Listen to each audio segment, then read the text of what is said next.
Manque de routes secondaires dans la ville-province de Kinshasa, un souci majeur, bité d'autres communes par des embouteillages monstrueux.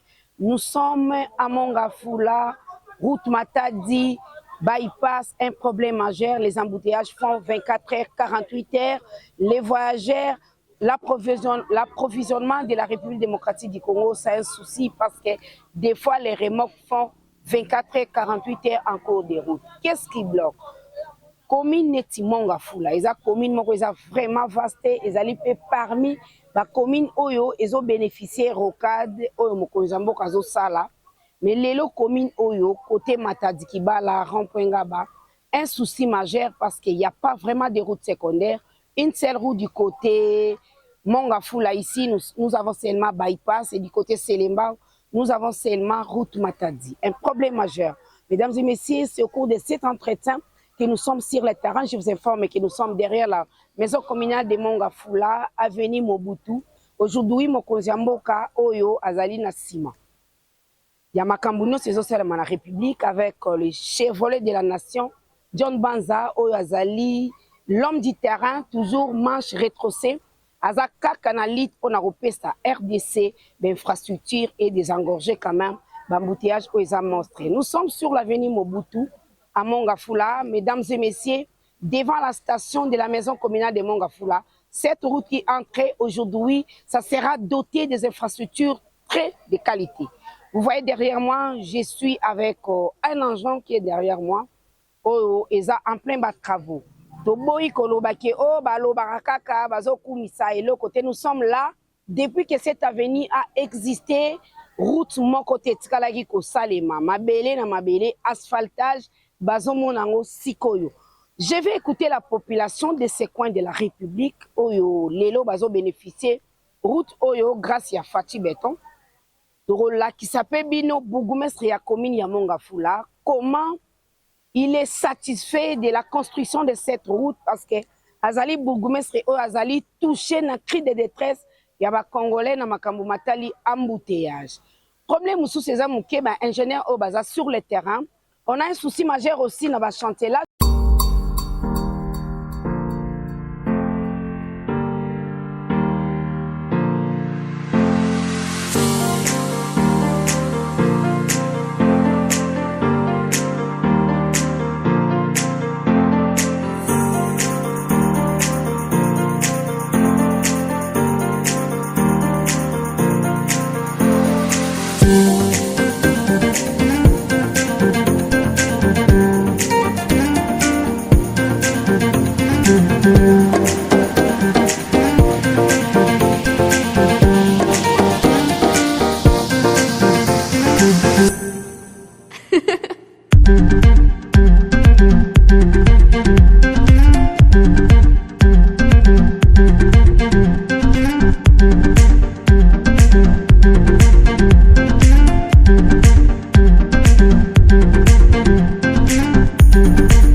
Voilà, j'interpelle aussi le ministre des Infrastructures, Barouta Ondenge Baosala.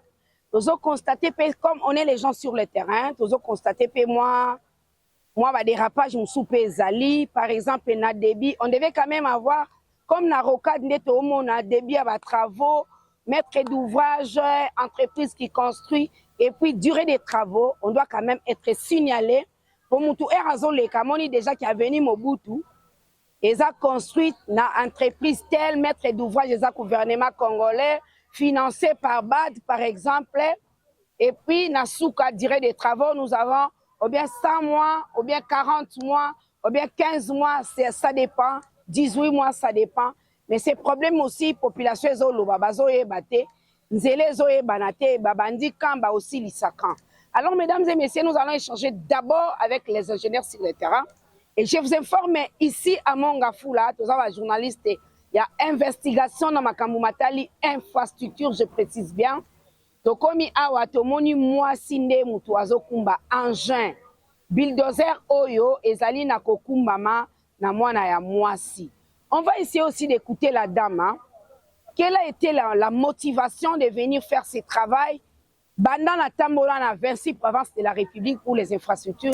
Na monana no mwana mwasi te azokumba engin. Mais ici on vient de trouver une femme oyo azokumba engin to ozwape interview na e pona koyeba sala oyo ekoli yango wapi pendant combien de temps azosala yango ba difficulté nini azozwa na monde ya ko manipuler bulldozer. Voilà, mesdames et messieurs, c'est parti. Je vous laisse découvrir le terrain. Au revoir.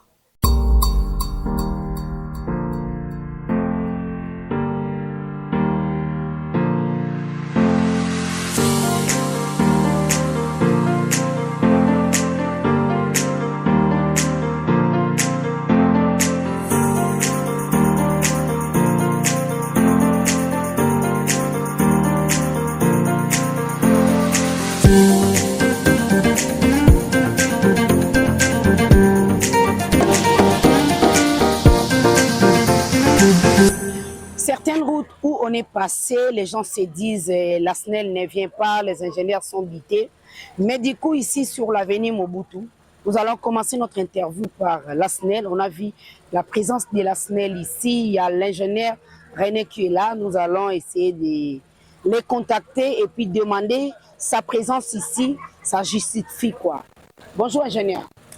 Bonjour madame de l'infrastructure. Vous allez bien? On est là, au rythme des réseaux. Voilà, on a vu ici, on est en train de faire un grand caniveau. Hein, on ne sait pas voir les ça justifie quoi. Merci beaucoup madame.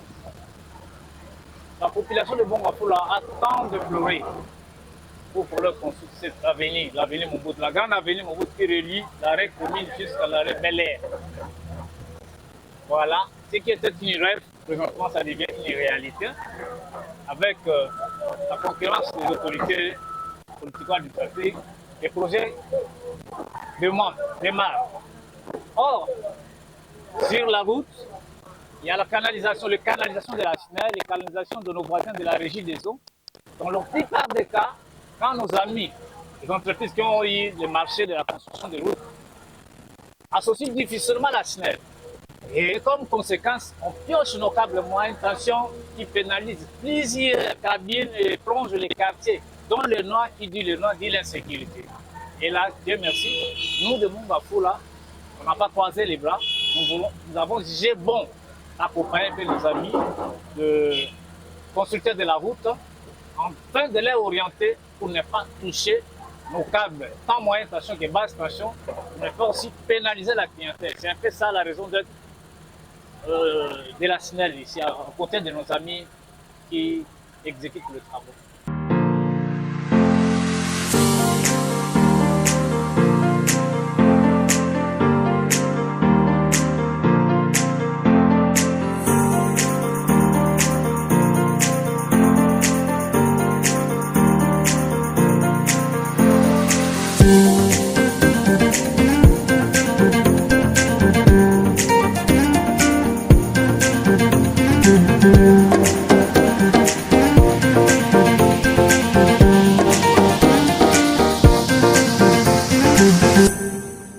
Comme annoncé hier, j'ai mon sac toujours à la main. Comme je suis sur le terrain, Nana aussi un sac. Je suis sur le terrain, je dois toujours avoir mon sac Kinshasa Koyi-Beleki. Nous sommes toujours sur l'avenue Mobutu, comme annoncé, construction de la route à Sika. Nanu Ezalate, Fati Awa, Longonia, Batubazo Sepela Makasi, Meto Moni Mwana Mwasi Awa. Dans l'histoire de la République, Maman Judith, le Moni Mwasi Azokumba Engin. Donc, Congo, Tokomi. Elle est là, bonjour madame. Bonjour. Bonne santé. Madame. Osa Agini. Yeah. Nalina eba. Comment battez? Et refula yo. J'ai 31 ans. 31 ans, mesdames et messieurs, à 31 ans, elle est à faire des billes d'osser. C'est elle qui manipule fula. Zobi ma commune, ti Bel-Air, mutu ozo manipulé en moisi. Combo 9. Combo 9. Raditanda. Raditanda. Eza madame kombo ya machine eza excavatrice. Na oyeba. Is Bon, excavatrice.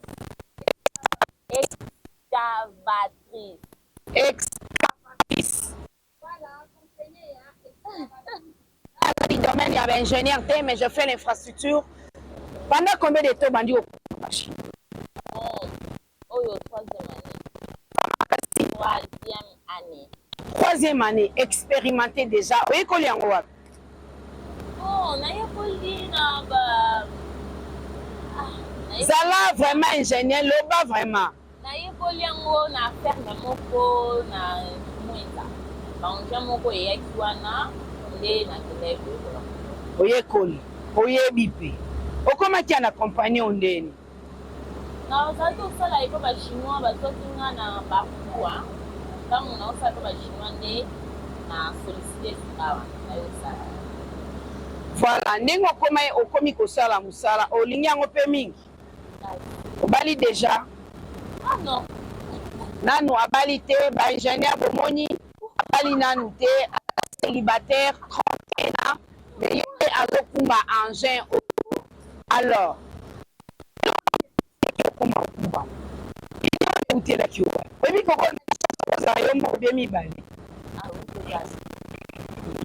Bon, today. non, non, il faut te vendre. Dans un corps médical. Ok. Mais,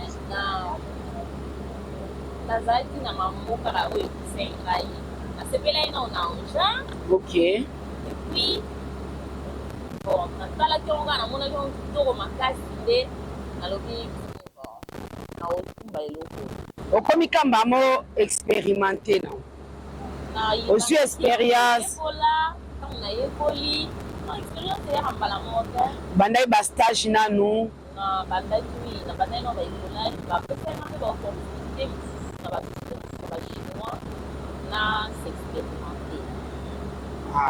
Alors difficulté mini oza nango eta mwasi difficulté bon eza kosala chaque jour. Combien d'heures par jour? On travaillaka de 8h à 17h. De 8h à 17h. Bon, heure moko 16h, heure moko 17h. Voilà. Maintenant, Nkongo ezalaka pasi te, bota libumu te, toza noka normal. Bon, esalaka pasi, ataka mibali bayokaka pasi, mpona mwasi.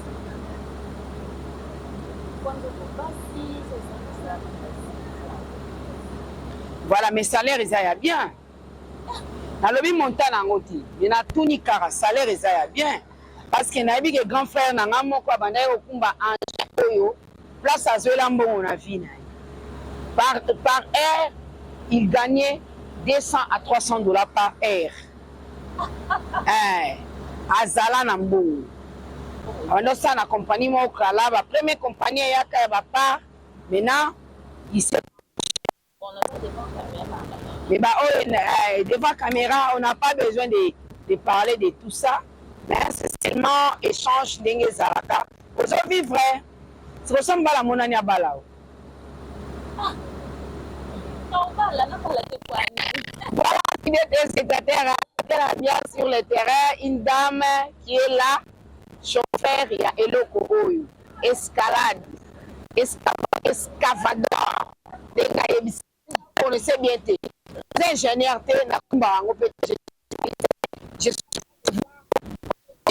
je suis en train d'analyser, mais c'est trop technique, voilà.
Population fait banda monga pour la exista banda mobutu kabila les pères kabila les fils c'est là où ils allaient kazeli moi côté la mutu kanelanga boye ezate mais aujourd'hui avec le chef de l'État Félix Antoine Tshisekedi avec papa John Banza qui est le cerveau moteur des infrastructures là je vois aussi les directeurs du cabinet oyo bazo bunda ajoina titulaire Okaka Congo Kinshasa précisément ils ont une infrastructure fiable et désenclaver nzela ya monga fula na bambouteillage toye na venir mobutu population à côté bango pi bana mwa liloba oloba bonjour papa. Bonjour maman. Kombo nani? Kombo na papa Dauphin. Papa Dauphin oza habita monga fula. On habita monga fula. Avenir mobutu o bien moi katikati. Moi katikati na monga musuka ya monga fula. Voilà. Mais tout le monde lelo monga fula et bénéficier quand même rocade nanu. Ouais. Alutendele partie beleza na kati monga fula. Au monde à l'issoussou, avenir Mobutu na minito réhabilité et puis avenir Bel Air ici là déjà. Il a banu ekozala nini? Oui, merci maman. Ali bananga zami ko pesa merci mingi na chef de l'État. Na ba konza mboka pona ko kanisa biso babita ya monga fula to profiter vraiment min action oyo ya ko construire banzera dans na kati ya commune ya monga fula. Avenir Mobutu ça fait très longtemps l'autorité ba les mingi ba gouvernement les mingi mais ils ont abandonné. Mais cette fois-ci avec les durs il y a président des républiques tout le monde ba réalisation face à commune maison commune na biso ya monga fula et bozo mona ba engin ndenge esala musala na kati ya nzela oui nzela auto mpena za réhabilité c'est pourquoi to pesi merci mingi na chef de l'État pona initiative oyo maloba oyo alobaki pa kokisa ngo matola esengo makasi ya komona misala mingi na kati ya commune na monga fula mama na pesu merci musu mokonza mboka parce que tout même monga fula bénéficier na route à rocade ozo relier moi partie mingi à ville de Kinshasa ba commune ebele ville à Kinshasa en tout cas tu es tellement reconnaissant et pas mon konza mboka to senti toujours nzambe le ko pesa su makasi pe ba konzi o ba tembe na ye ba sunga mon konza mboka pour que misala esalema pe misala moko ya qualité pour que mboka et jouir na makambo nyonso nde zaki maloba to ko zana awa pona bandeko ya monga fula. Merci beaucoup na media na binyonso.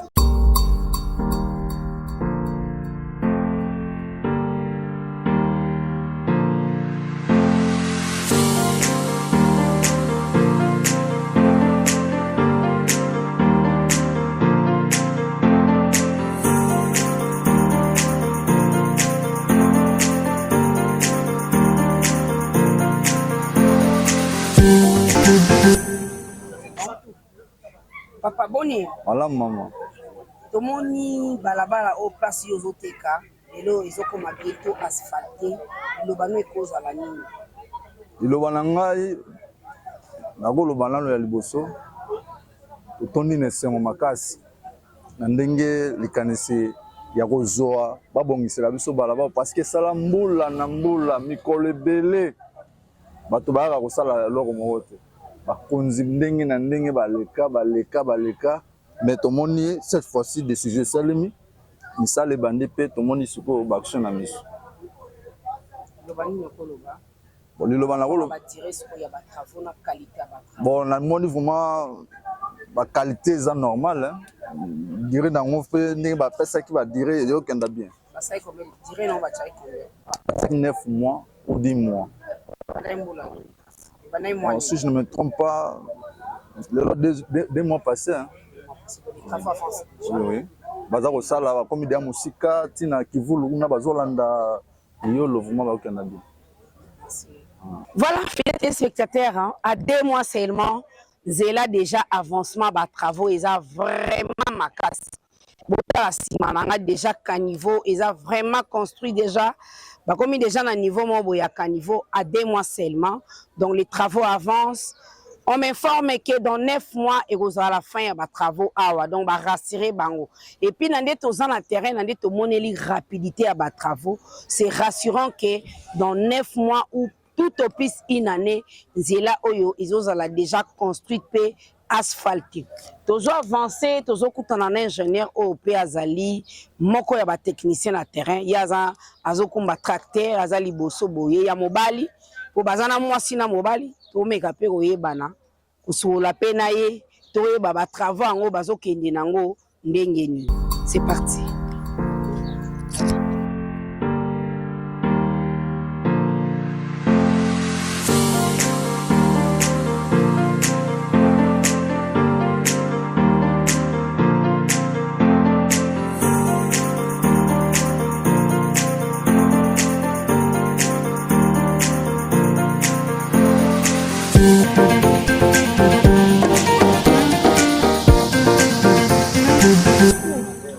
Bonjour papa. Oui, bonjour mon gars. Opérateur économique, comment on a mis? Comment on a Monsieur Dodo? Monsieur Dodo, aux opérateurs économiques, au moni, l'élo, travaux, les bandits au salé, n'a pas d'avantage. Oui, ils ont avantage parce que Prince est même à développement dans Moka.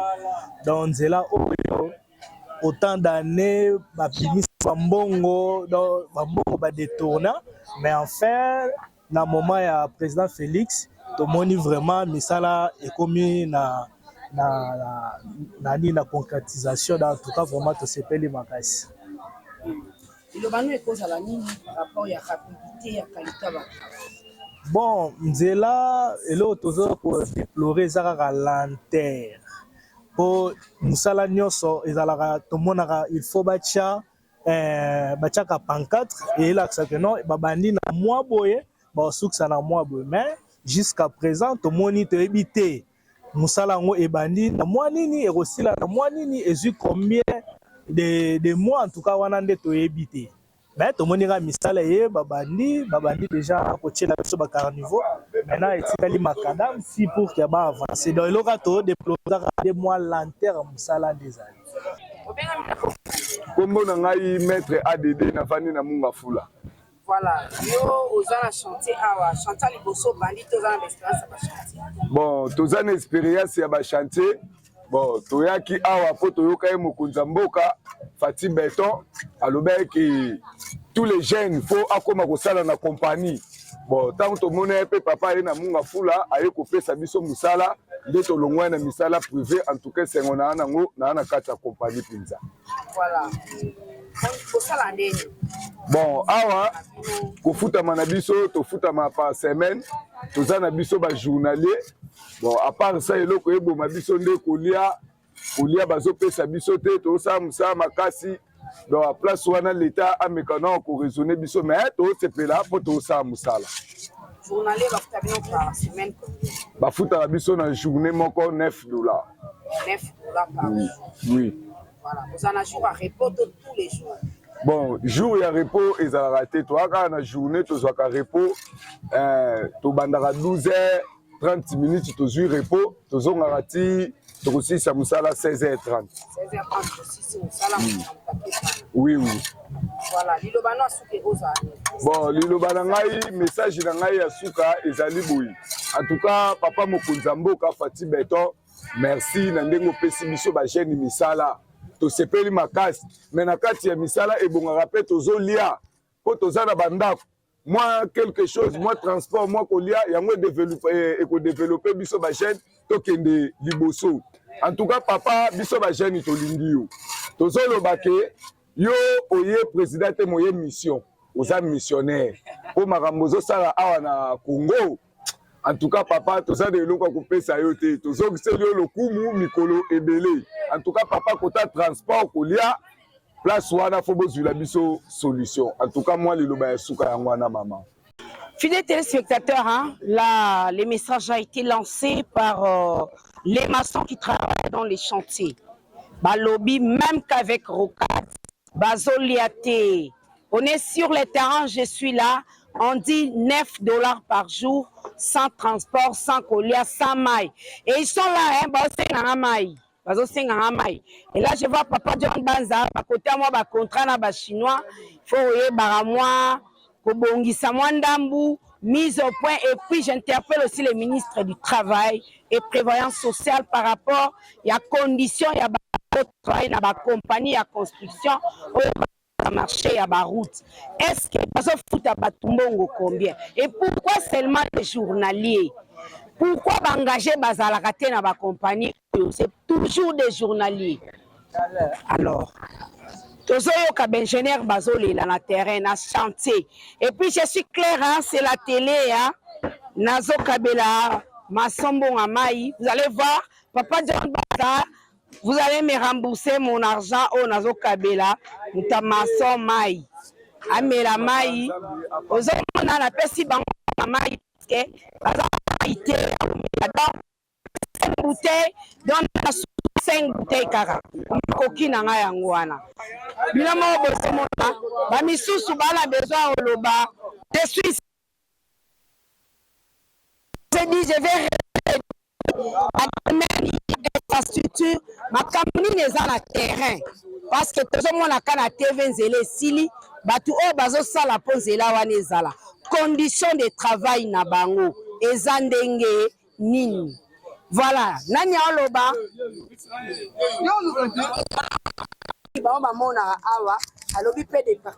bonjour papa. Bonjour maman. Awa na chanteuse à département ni. Moi je suis charpentier. Charpentier, on tout ça là bacofrage. Bacofrage. Voilà. Bandoza, ça fait combien de temps? On a fait 4 mois déjà. 4 mois. Donc banda bo bandi ba travaux au nyos banda kuna 4 mois. 4 mois déjà. Voilà mesdames et messieurs, hein,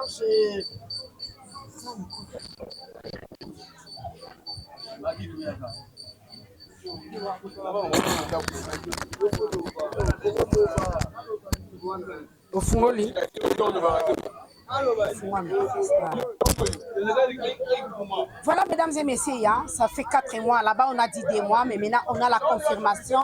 Il y a beaucoup oyo, aza charpentier, asa la coffrage, au bas couler bas niveau dalle.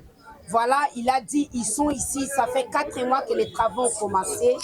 Et puis, baza awa, tozoyo kapé. Banoza awa, salaire à coffre et ça combien? Bon, notre salaire, on a biso, on a pas pour nous monter, mais biso tous les maîtres bazar. Coffre, maçon. Maçon déjà lobby à bango. Lobby à bango. Biso toi, tu auras $9. $9, bino no sondenge moko. Ndenge moko. Sans maïs, sans colia. Sans maïs, sans colia, tu as raté le loté, la tête na biso bazara $6. Balia raté, bamela. Tete azana. Tete azana wa aide na bango bazara wa aide. La pesa nga brique. Balola béton, y'a na ciment, y'a na boignos, bango ba le msanga basala. Ato vana na commune ni ka $6. $6 kaka. Ni transport. Yo maçon $9. Donc moto bo matarte. Non, et l'euro morate depuis SFC. Et moto dans le sens que parce que quand tu as $9 na journée, so mati moto ati ngasa et silit. Et si na onyo se sili. O tape ba madame pe bazali bana pe bazali. Ba otanga o tape $9 atango zongo lungwa de ba transport. Si les nyozo nga sus, dimanche o tika ba madame bana ni. Donc si la malama. Voilà. Donc message nous pour lancer ni na ministre ya infrastructure et puis la ministre du travail ou occupé ma camanissa là. Bon, message on va go lancer ça qui c'est un net au sam sala awa ba kita sur le terrain. Amata bino bozo yaka pour filmer biso bo meme ba message. Mais solution moi ezo maizaki. Na mama ba mo ba kiti sur le terrain ba kuta pena ba konzi. Commune eza pembeni. bakoti mpe kuna bakutani mpe na babourgmestre batuni basololi makambo nyonso bien somona bango kaka awa tozoya me bayaka te me mosala mpe tosala epusana tosalaka niga misu toya ya biso moko na mosala me koma tosenga boye bozela na ti lelo tozosalaka bongo lesenga bango mpe bayaka si place bamona mpe nde totravaille teni oyo ndeko alati eza teni ya biso ezali bamaître mais na miso tomo olata teni ndenge moko na bango non maître ayebana te élève ayebana te donc so te na sa nyonso ezopanzana wa na teni ya malongo eza te mais tosala mosala ya leta bon compagnie oyo eza GM naso GM boye donc place osala même mosala ozoyeba te donc toyeba te ezala mpe ebongaka batia ata mwa logo bakomi ke nde boye mpe boye momoni ke te oyo eza société boye boye na boye moto basala mosala no tomoni toyebi yango te mouvement liloba no suki ezali na mokonzi ya mboka sikoyo bon liloba ngo suki eza ke donc tosengeka merci ndenge nde deya non bajeune ebele bazokendekende bakangi bango mais biso tozokontinue mwa misala na biso leo na osenga merci mpa na ye atina biso ndo misala ebele atina biso misala ebele bakonzi mpe bazolandela makambo ya constitution baterase baprince bayaka mpe si place ya teke bafondaka na babiro batindaka baagent mosusu bayaka awa baagent mpe bazoya bazokosaka biso kaka donc nasenga merci mpa na ye toza mpe na besoin ke mokomosu ye mwa pakita sur le terrain monga fula bangage bie biso mongo ya moke toa mpe na bana mpe baotanga lelo na osengaki mpana yango wana merci beaucoup. Voilà, ici c'est seulement les journaliers. On est sur le terrain. On s'est dit Papa John Banza, ministre des Infrastructures, directeur du cabinet, charge du cabinet. Là, je vois les professeurs qui sont là. Balobi Awa, Bota Lakana Bango. C'est l'élément des journaliers dans les entreprises de construction. Engagés à la rati. Tous travaux, $6. Transport, Nyonsonakati. Tous travaux, c'est-à-dire pour les téléspectateurs, Moutou Oyo, Asimba Ranyo Somema Brick Air. Jobar de fer et Tombola et Zongisa. Il a $6. $6 par dollar, je peux dire en francs congolais, c'est 13 000 francs congolais. 13 000 francs congolais. Comprenez la moto. Moi, je quittais Rond-Point-Ngaba pour la commune. J'ai payé avec ma caméraman, on a payé 6 000 francs. Maintenant, imagine quelqu'un qui habite Tchangou, qui travaille ici, à $6 pendant la journée. Sans colia, sans comila. Qui peut survivre avec $6 par jour? Voilà, c'est une question qui reste à suspense. Oh, Ezo Senga, là je vois le sénateur Papi Labile, charge d'infrastructure, Talara Peka ya Bapeti na yo na Kinshasa, Bangonde Belecteur na yo na Demi, na Ebianete. Bonjour papa. Bonjour maman. Oui, on est là pour faire état des lieux à Banzela, on est dans les infrastructures. Nous sommes à Banzela, tout le monde est venu Mobutu. Depuis les années, il y a eu des marchés, il y a eu des projets, mais c'était toujours délaissé, des fois oublié. Mais quand même, on a eu cette chance-là cette année ici avec Fatih et les ministres des infrastructures pour la construction de cette route. Les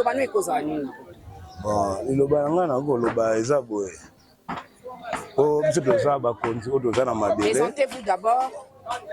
Mon nom est Paul Mampinga. Naza cordon à quartier Mamaïmo. Donc il me semble que normalement à côté de quartier. Makambo ya nzela oyo premièrement makambo ndeko yaka mais ezaki nango ba aventure ezaki baye balobi bazinzela baleki bakei mais siko ne to moni pena ke ye moko tata Fati Beton atie loboko na ye atali pe lisu na ye ke lisu na ngai tali monga fula pe mokolo oyo ya makambo oyo bandaki de lisu ne tala ki monga fula otala tala ki monga fula nde ba travaux bandi esengo eza makasi po ezaki lokola mwa rêve moko boye esengo liboso eza nanu bon biso tobotami awa la première fois tomoni makambo oyo esalama po ebele o bakufi baleki batie komona ngo te donc eza mwa esengo mpona biso tozomona ndenge ezosalama na ndenge ye moko tata atie loboko na ye na mokonzi ya mboka atelemisi misala sikoyo misala ezosalama batravail ebandaki déjà presque bato bande banda oto comme na Beni Kivulu pour banda qui na entrée à Kota commune kuna et balosa commune soit comme na Kivulu mais musala quand même les évoluer c'est bon mais oya mutu ya gezani ndeke faut koyeba quand même ko régler pe ba salaire ya bato ko ba futa basala ka musala o bazo futama po bato bazosala misala kofuta meza ya malonga te mbongo ezana ya malonga te akoya na ntongo akouta musika kolia makambo ebele ba transport donc se retrouver na eloko te ya kotomona ke musala esalama pena te musala oyo soki ezalaki mbongo ya bien te antombe bagene baza ebele mais comme si lokola mbongo eza malonga te bato mpe ya kosala musala vraiment omoni ke baza te musala esalamaka kaka na lolenge oyo esengeli esalamela mais eloko ya mutu yake tata mokonzi ya mboka ntuka longondo ya mingi na oyo azosala mpe ayeba kosimba biso bato tozosalaka misala na kati ya bakartier neti biso toya bacordon ya mabele oyo eza mabele na ngai natalaka presque nyonso ayebi ngai mais ya mutu yake eloko moko tosalaka ezaka bénévolat tosala misala makasi mais misala bénévolat baotala biso te bachef de rue te même bachef de rue baza récompensé na eloko moko te donc yango mona eloko mutu ya pena oyo toreketaka yango wana mais loko eza chance tokutani mpe na mama awa esengaki fale ke toloba yango nazoloba oyo esengi naloba yango wana donc ya mutu ya yango wana ya ngai naloba yango wana oyo eza mabele biso tozana mabele oyo donc mosala ezobanda awa ti na bele eza deya tirage molai donc yango na babike tata mokonzi ya mboka ntuka longondo ya makasi esa esengo makasi na oyo azosala biso na mabele oyo mais araisonne mpe bato mosusu nde nalobi makambo kote oyo eza kitoko pena te salite ezali makambo ebelebele misala ya kitoko te donc ye moko tata mokonzi azwa sikoyo ngwende na ya telemisa mpo mosala esalama lokwa misala ebandi deja boye toyebi ke évolution ezala te ke ebandi boye ekatana nde tomonaka bakote mosusu mosala ebandi apres quelque temps travaux ekupe mosala esili etikali ndenge wana donc ndenge wana nde kitoko te donc ndenge abandi boye aluka nde moyen ndeke batractionne basala mosala po eza na bato ebele basali baconstruction anarchique na banzela bon wana eza likambo oyo biso toyei kolobela te po tolobelaka yango deja ke mutu ameka kotonga na balabala ya leta te tonga na limite ya lupangu na yo mais balingi koyoka te batonga toujours na limite na balabala ya leta oyo atonga bongo esengeli ke il faut kokata kosala mosala mpo bayokaka te presque bayokaka te toloba mpe tolobaka mais mutu asalaka réaction moko malonga te balingi kotongaka bamingi na babalabala yango moi lokwa mosala ebandi boye baregle nzela oyo atongaki na balabala donc ye moko azwa charge na makambo na ye voilà mais babuki te kana te babuki te banda mosala ebandi babuki te batiki déjà consigne batiki consigne nde mosala estembo la consigne etikalaki consigne nyonso aza na consigne babandaki kote oyo ezalaki malamu yango omoni ke baleki babuki pena te mais kote oyo bayibi c'est-à-dire esengeli nde ifale kobuka po bayibi leta baexploite mabele ya leta wawa na liboso boye kuna nde penaki moyibi eza makasi donc baexploite mabele ya leta banda batemp ebele mpe batia babutiki bazwilaka bambongo batia biloko oyo bazwilaka mbongo sikoyo ekomi temps ya leta basala mosala na ye donc mosala eke esalama biso toza awa eloko ya te mosala eke eleka na kimia oyo nyonso abima na nzela esengeli bagrate bakokata ye mpo basala mosala tokokofone mosala te likolo ya bandako bango batonga na babalabala ya leta. Bonjour maman. Tala caméra papa. Kombo nani? Kombo na ngai Nathan Ngomba na fai na monga fula. Tomoni na kati engin awa oza chauffeur? Oui, naza chauffeur. Ada combien de temps bazo sa mosala? Oza âge nini?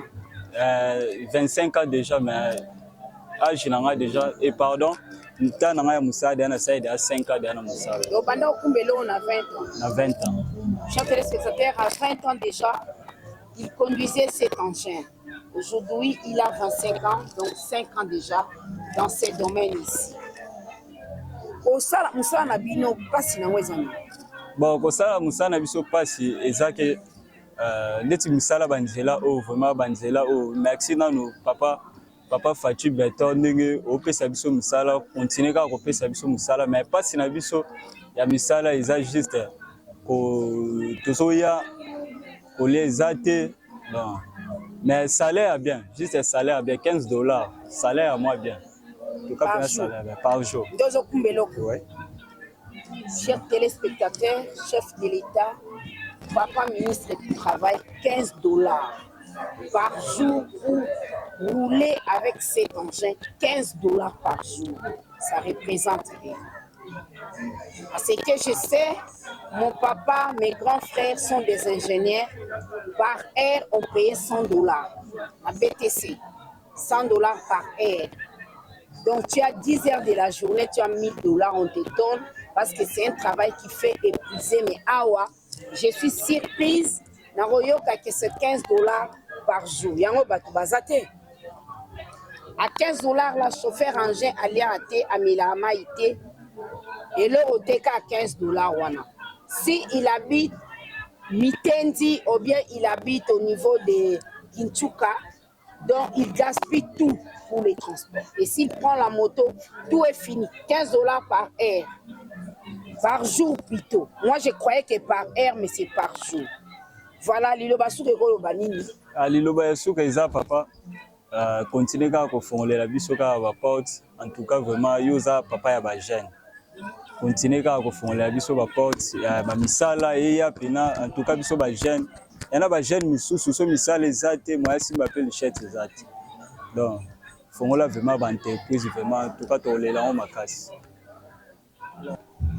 C'est la joie parce que son excellence monsieur le président de la République est en train de faire de merveilles. La construction des rocades de Kin Est-Ouest, en grande partie, passe par chez nous, dans les différents quartiers. Et c'est pour nous une joie parce que avoir une route, ça nous permet de parler aussi du développement. Bientôt, vous allez voir que beaucoup de nos quartiers, qui sont encore des quartiers ruraux, pourraient devenir des quartiers VIP.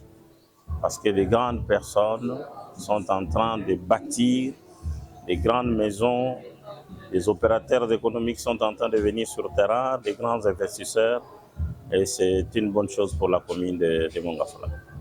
Parlons des embouteillages Mongafula. Les gens maintenant se désintéressent de Mongafula par rapport aux embouteillages monstrés. Dernièrement, le ministre a fait une descente pour suspendre 48 heures le péage qui handicape aussi.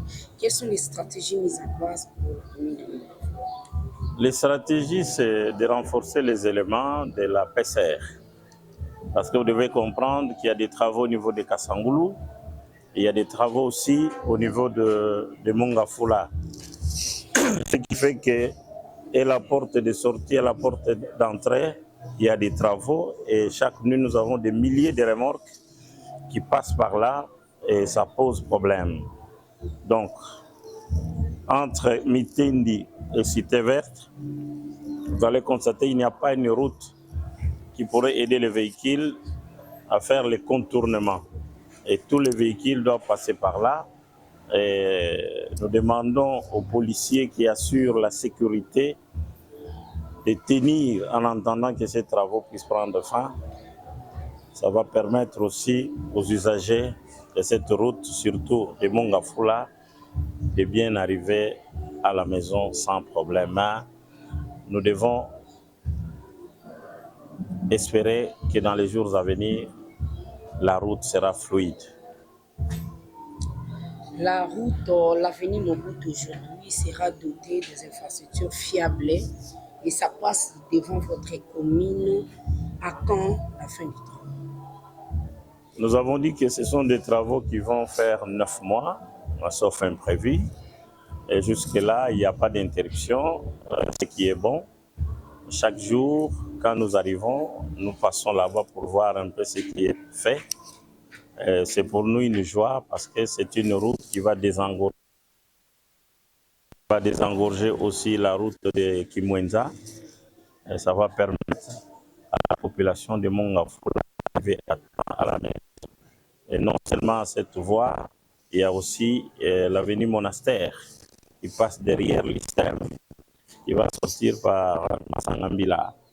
Il faut aussi comprendre que l'interface au niveau de Bel Air est en train d'être construite. Ça va permettre de joindre les campus en un laps de temps, sans oublier la Troisième République. Bientôt, les travaux vont commencer. C'est une route qui va du camp PEM et vous avancez jusqu'au niveau de la gare de Kimwenza. Donc nous sommes gâtés par son Excellence, Monsieur le Président de la République, que nous saluons et nous remercions, et pourquoi pas, nous sommes en train de bénir jour et nuit pour qu'il puisse continuer. On a besoin de lui. Votre mot de la fin, en ce qui concerne, nous constatons les routes en construction, mais les caniveaux bouchés. Quelles sont les stratégies que Mongafula met en place en ce qui concerne les gens qui vendent dans des marchés pirates? Oui, les caniveaux, je ne sais pas si vous êtes passé par Massangambila, Cité Pumbo, sur la route de Kimwenza qui va au campus. Nos amis de Kinshasa et Zebonga sont en train de curer.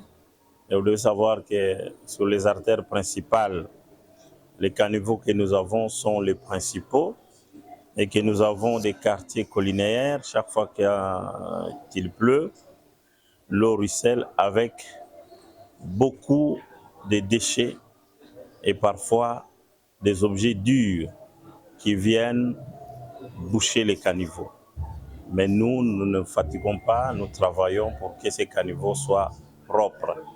Les jours à venir, vous allez voir que tous ces caniveaux seront curés et nous le faisons, mais à la population de maintenir une bonne éducation, parce que si nous ne savons pas soigner l'environnement, ce sont des maladies. Aujourd'hui, nous avons beaucoup d'épidémies sur terrain et nous devons tout faire pour que nos enfants ne puissent pas être atteints. Voilà le mot de la fin. Merci beaucoup. Merci beaucoup. Merci beaucoup pour ce temps précieux que vous nous accordez. Nous remercions son Excellence, Monsieur le Président de la République. Nous demandons à la population congolaise de continuer à faire confiance à ces vaillants combattants. Nous avons besoin de lui en ces temps précieux, parce que le Congo tel qu'il est aujourd'hui n'a pas besoin de canards boiteux. Il a besoin de personnes capables de le conduire jusqu'au niveau où ce pays va se développer, ce pays va conquérir le monde entier. Merci beaucoup, et à la population de Mongafula, nous disons encore merci.